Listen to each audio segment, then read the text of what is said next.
오늘 우리에게 주시는 하나님의 말씀은 사사기 17장 1절에서 6절까지의 말씀입니다. 사사기 17장 1절에서 6절까지의 말씀을 교독하시고 마지막 절은 함께 합독하시도록 하겠습니다. 에브라임 산지에 미가라 이름하는 사람이 있더니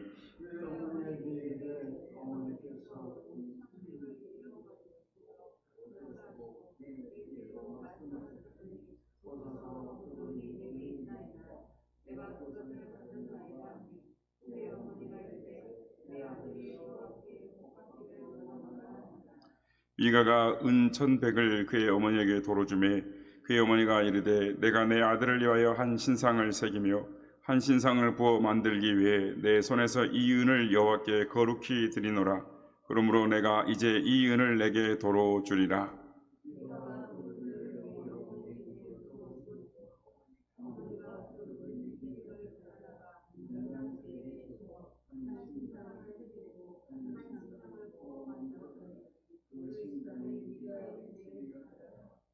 그 사람 미가에게 신당이 있으므로 그가 에봇과 드라빔을 만들고 한 아들을 세워 그의 제사장으로 삼았더라. 그때에는 이스라엘의 왕이 없었으므로 사람마다 자기 소견에 옳은 대로 행하였더라. 아멘. 할렐루야. 오늘도 우리 예배 가운데 함께 하신 주님을 찬양합니다. 그리고 새벽을 깨워 기도의 향연으로 하나님 앞에 예배하는 모든 성도님들께 하나님의 은혜와 평강이 함께 하시길 기원드립니다. 하나님을 부인하고 믿지 않는 것보다 더 나쁜 것은 하나님을 잘못 믿는 것이다 라는 말이 있습니다. 즉 하나님이 없다 하고 하나님의 존재를 부인하는 것은 하나님의 존재를 확인하고 나면 고칠 수 있는 병이지만 하나님의 이름을 제 멋대로 해석하고 하나님의 뜻을 제 멋대로 해석해서 자기 입맛대로 왜곡되게 믿는 사람은 가르쳐 주어도 충고해 주어도 듣지 않습니다. 이미 그 마음에 신앙이 교만이 가득 차 있기 때문입니다. 그러므로 차라리 안 믿는 게 낫지 잘못 믿는 것은 참 고치기 힘든 것입니다. 우리 주변을 보아도 하나님을 부인하는 무신론자들은 하나님의 살아계심의 한 사건에 부딪히면 하나님을 바로 믿습니다. 하나님을 믿는 길로 돌아서는 것입니다. 그러나 하나님을 잘못 믿는 이 이단들은 회개하고 하나님을 믿는 바른 길로 돌아오기가 참 어려운 것을 우리는 보게 되는 것입니다.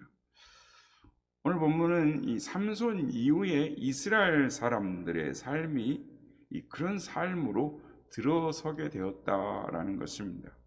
하나님을 부인하지는 않지만 하나님이 없다고 주장하지는 않지만 하나님을 왜곡되게 믿는 그런 시대에 접어들게 되었다라는 것입니다. 그래서 성경은 이런 시대를 가리켜서 사람마다 자기 소견에 옳은 대로 행하였더라라고 말씀을 하는 것입니다. 하나님의 말씀이 기준이 아니고 하나님의 가르침으로 교정을 받는 것이 아니고 자기 생각에 옳은 대로 자기 생각 그것을 하나님 삼아서 그것을 삶의 기준 삼아서 행하는 악한 시대, 악을 행하면서도 그것이 악인지 모르고 깨닫지 못하는 그런 악한 시대의 영적인 암흑기에 살게 되었다라고 성경은 말씀하고 있습니다. 오늘 이 시간에는 사사기 시대의 신앙을 살펴보면서 오늘 우리들의 신앙 상태를 점검하는 시간이 되기를 소원합니다. 여러분, 사사시대가 어떤 시대였다고 말씀합니까? 사람마다 자기 소견대로 옳은 대로 행하였다라고 말합니다. 무슨 말입니까? 제 마음대로 신앙생활을 하는 것입니다. 선악을 아는 기준이 제 중심이 되어서 제게 맞으면 그것은 옳은 것이고 제 뜻에 틀리면 진리이고 하나님도 없는 것입니다. 자기가 중심인 것입니다. 여러분, 신앙생활을 자기의 옳은 대로 하는 것이 옳은 것일까요? 자유일까요? 그것은 자유가 아니고 방종입니다. 신앙생활은 자기를 부인하는 것에부터 시작되는 것입니다. 인간의 마음은 심히 부패하고 악한 것입니다. 그러므로 자기 주관과 자율로 신앙생활하는 것은 신앙생활의 원수가 되는 것입니다. 하나님의 말씀이 기준이 되어야지, 그렇지 않으면 그 신앙은 심히 주관적이고 부패한 신앙이 되고 마는 것입니다. 행복한 교회 생활을 하지 못하던 장로님 한 분이 있었습니다. 그리스도인이 교회 생활에서 행복을 느끼지 못하는 것은 큰 비극입니다. 교회 나올 때마다 신바람이 나야 하고, 교회 올 때마다 감격이 있어야 하고, 재미가 있어야 합니다. 그런데 교회 나와봐야 짜증만 나고, 마주치기 싫은 사람 만나고, 의무감에 다닌다면 그 신앙생활은 거짓되고 그릇된 것입니다. 이 장로님도 그런 유형의 신앙생활을 하시던 분이었습니다. 장로님이 그렇게 된 것은 다음 두 가지로 그 원인을 이야기할 수 있습니다. 첫째, 이 장로님은 원래 이 어머니의 신앙을 물려받았습니다. 그런데 어머니는 모범적인 신앙생활을 하는 그리스도인이 아니었습니다. 물론 교회 출석도 열심히 하고 기도도 열심히 하였습니다. 그 어머니는 자신이 축복하는 사람은 축복을 받고 자신이 저주하는 사람은 저주를 받는다라는 믿음을 갖고 있었습니다. 이 어머니의 일상생활은 그리 본받을 만한 것이 못 되었기 때문에 이웃에게 손가락질을 당하고 그릇된 말과 행동으로 인해서 이웃에게 지탄을 받았습니다. 이런 어머니의 밑에서 믿음의 이 신앙생활의 뼈대를 잡았기 때문에 장로님의 신앙도 올바르지 못했습니다. 말씀에 따라 신앙을 돈독히 하는 토대를 갖출 만한 성숙의 기회가 없었습니다. 둘째, 이 장로님은 마음속에 깊은 죄책감을 가지고 있었습니다. 그 원인은 그분이 장성하여 어머니의 재산을 관리하게 되었는데 이 어머니는 굉장한 재산을 소유하고 있었습니다. 그분은 어머니와 의논하지 않고 어머니의 상당한 재산을 빼돌렸습니다. 그 일로 마음속에 항상 어머니에 대한 죄책감이 있었습니다. 그러면서도 교회는 열심히 나갑니다. 이러한 교회 생활이 행복할 수가 있겠습니까? 장로님은 불만의 원인을 자기에게서 찾기보다는 교회로 떠넘겼습니다. 자기에게 바른 말한 사람이 밉고 올바른 신앙생활로 이끌려가는 목사가 마음에 안 들고 교회 생활이 점점 나빠진다라고 불평했습니다. 그래서 우리 교회는 이래서 안 되고 이래서 저렇고 계속 장로님 입에는 이 불평과 오망이 있었습니다. 판단이 있었습니다. 장로님은 결국 결론을 내리기를 제대로 신앙생활을 하기 위해서는 자기 마음대로 운영할 수 있는 교회를 하나 세워야겠다라고 생각했습니다. 장로님은 개척교회를 세우기로 작정했습니다. 재산이 많으니 먼저 교회 건물부터 지었습니다. 교인을 모으기 전에 교회부터 반듯하게 지었습니다. 그것도 자기 집 옆에 세웠습니다. 집 옆에 교회가 있으니까 마음 내킬 때마다 예배 드릴 수 있어서 참 좋았습니다. 아쉬운 것이 있다면 목사가 없는 것이었습니다. 지금까지 교회 생활을 한 것을 되돌아볼 때 모르는 사람을 데려와서 고생하는 것보다 잘 아는 사람을 목사로 세우는 것이 편하리라 생각했습니다. 가만히 보니 자기 아들 가운데 한 명이 성경도 좀 알고 기도도 잘하는 아들이 있었습니다. 그래서 그 아들을 목사로 임명했습니다. 기쁘고 즐거웠습니다. 그런데 훌륭하게 지은 교회에서 예배를 드리는데 늘 자기와 아들밖에 예배를 드리지 않는 것이었습니다. 그것이 안타까웠습니다. 그래서 제대로 된 목사가 있어야 이 교인들이 늘어나겠구나라는 판단이 서자 목사 한 사람을 구했습니다. 장로님이 택한 목사님은 소속도 없이 이 교회 저 교회로 떠돌아다니는 방랑자였습니다. 두 사람이 만나서 인터뷰를 하는데 죽이 잘 맞습니다. 서로 불편하지 않는 관계에서 하고 싶은 대로 다 할 수 있겠다라는 계산이 맞아 떨어졌습니다. 장로님은 장로님대로 목사 부려먹을 생각을 하고, 목사님은 목사님대로 누구에게 구속받지 않고 장로님 비위만 잘 맞추면 편하게 살 수 있겠다라고 마음 먹었습니다. 교회 면모를 갖추자 교인도 한두 사람 생기고 예배도 활기가 넘쳤습니다. 그러나 잘못된 동기로 시작한 교회가 잘 될 리가 있겠습니까? 교회 생활이 재밌어지는데 문제가 터졌습니다. 좀 더 큰 규모의 교회에서 이 목사님을 청빙한 것입니다. 원래 또돌이 기질이 있던 이 목사님은 어느 날 밤 장로님과 의논하지도 않고 그 교회의 기구와 문서와 재산 일체를 가지고 다른 교회로 밤에 주랭랑을 치고 말았습니다. 결국 장로님이 세운 교회는 문을 닫고 말았습니다. 여러분, 지금까지 한 이야기는 사사기 17장, 18장을 제가 각색한 이야기입니다. 장로님이라고 한 사람은 미가입니다. 목사님은 베들레헴에서 왔던 한 레위인입니다. 큰 교회는 단지파입니다. 미가는 사사가 아닙니다. 그 시대의 평범한 이 보통 사람입니다.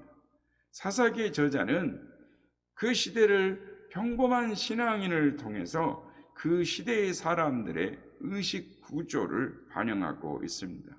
여러분, 조금 전에 이야기를 들으면서 무언가가 잘못됐다라는 생각이 좀 들지 않으셨습니까? 세상에 어떻게 그런 사람이 장로까지 됐을까? 그런 목사가 또 어디 있나? 신기가 불편하셨을 것입니다.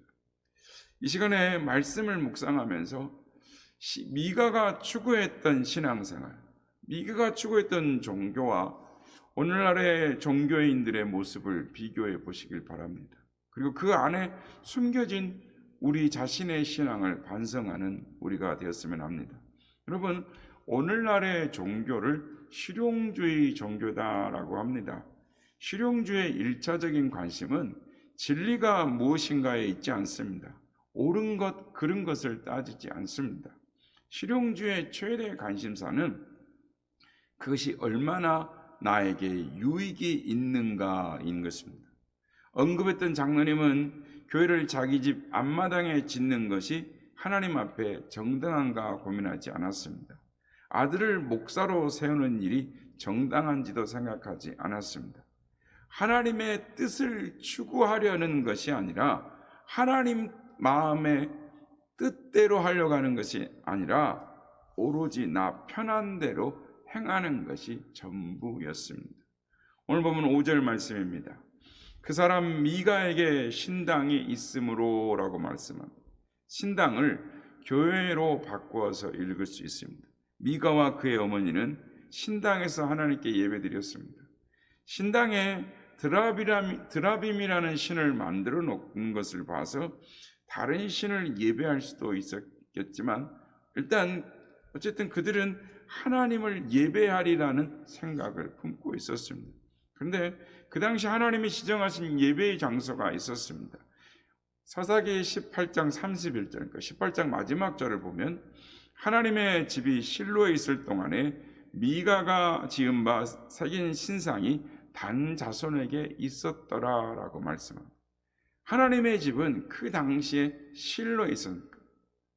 실로는 미가가 살고 있는 곳에서 별로 떨어지지 않는 곳이었습니다. 17장 1절을 보면 미가는 에브라임 산지에 살았는데 라고 말씀을 시작합니다. 실로는 에브라임 산지의 에브라임 지파 지역에 있었습니다. 미가는 가까운 곳에 하나님의 집을 두고 그 성막을 두고 자기 집에다가 다시 신당을 세웠습니다. 사람이 게을러지기 시작하면 한이 없습니다. 처음에 신앙의 감격이 끌어올 때는 모든 예배에 참석하면서 하나님의 사랑을, 은혜를 사모하고 흠모하다가 차츰 열정이 식어지면 일주일에 3번, 일주일에 2번, 나중에는 일주일에 1번, 주일에 1번 나와서 예배드리는 것으로 만족해합니다. 뿐만 아니라 성도들과 교제하는 것을 귀찮아하는 것입니다. 미가는 신앙생활을 편리 중심으로 추구하고 있었습니다. 하나님이 나에게 무슨 말씀을 하시고 하나님의 뜻대로 어떻게 신앙생활하는 것이 나에게 맞는 것인가라는 묻지를 고민하지를 않았습니다.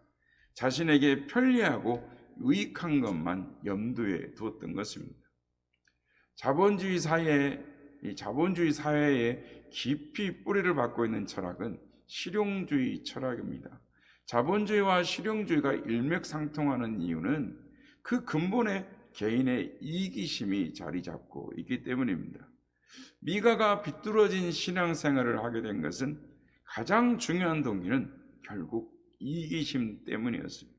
그러므로 우리는 얼마나 하나님의 영광을 위하여, 복음을 위하여 십자가를 지고 주님을 따르는지, 아니면 우리 자신의 유익만을 챙기려고 신앙생활을 하고 있지 않는지 우리를 살펴보아야 하는 것입니다. 혹여 우리 안에 그러한 것들이 있다면 회개하는 우리가 되어야 될 줄로 믿습니다. 성도 여러분, 하나님은 하나님의 백성들에게 축복을 약속하시고 그 축복을 허락하십니다. 그러므로 하나님의 자녀인 우리는 마땅히 축복을 받아야 하고 그 축복을 증거해야 하는 것입니다. 그것이 성도들의 삶인 것입니다. 그런데 오해해서는 안 될 부분은 예수 믿는 것을 축복을 받기 위해서만 아니다라는 사실입니다. 여기서 특별히 축복이란 물질적인 축복을 말합니다. 부자가 되기 위해서 예수를 믿는 것이라면 그것은 해와 달을 숭배하는, 즉 성황당을 숭배하는 것과 성황당에서 복을 비는 것과 일반인 것입니다. 매한가지인 것입니다. 참신인 하나님을 믿는 것이 아니라 무당을 불러다가 굿하는 것과 교회 나가서 기도하는 것이 동일선상에 서 있는 셈이 되고 마는 것입니다. 한국인의 의식 구조에는 재앙을 피하고 복을 받는 무속신앙이 자리 잡고 있어서 하나님의 은혜로 예수를 믿고 구원을 받아도 이 신앙생활을 잘못하고 있는 경우가 많습니다. 여러분, 신앙생활에 있어서 신앙생활의 가장 중요한 동기는 하나님을 섬기고 복음을 전하며 하나님께 쓰임을 받는 것에 있습니다. 그것에 있어야 하는 것입니다. 신앙생활의 목표가 오로지 복을 받기 위해서라면 그것은 참된 신앙이 아닌 것입니다. 성도 여러분, 우리는 신앙생활을 어떻게 하고 있습니까? 바라기는 우리의 신앙을 바로 점검함으로 말미암아 말씀에 굳게 세워진 하나님의 뜻 안에서 하나님을 기쁘시게 하는 신앙생활로 나아가시는 우리 모두가 다 되시기를 예수님의 이름으로 축복합니다.